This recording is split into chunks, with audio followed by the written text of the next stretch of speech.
இது செவ்வாய்க்கிழமை. திங்கக்கிழமையிலேருந்தே காடு விளம்ப ஆரம்பிச்சாச்சு. ஆளும் வந்துட்டாங்க. இந்த ஆள் கிடைக்கப்பட்ட பாடு பெரும்பாடாக ஆயிடுச்சுங்க. ஆள் இல்லாத எப்படியோ ஒரு வழியாக வந்து சேர்ந்துட்டாங்க. இப்போல்லாம் காட்டு வேலைக்கு ஆள் தேடி கண்டுபிடிக்கிறதே பெரிய வேலையாக ஆயிடுச்சுங்க. காட்டில் வேலை இருக்கோ இல்லையோ ஆள் தேடுறதே பெரிய வேலையாக இருக்குது.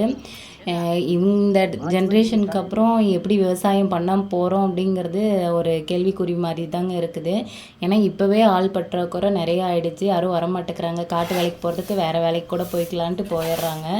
ஏன்னா இது உடல் உழைப்பு அதிகம். ரொம்ப கஷ்டப்பட்டு செய்ய வேண்டியதாக தான் இருக்குது. அதுவும் இந்த வெயில் டைம்லலாம் செய்கிறது பெரிய கஷ்டமாக இருக்குது. இந்த வெயில் காரணத்தினாலேயே வர மாட்டேங்கிறாங்க.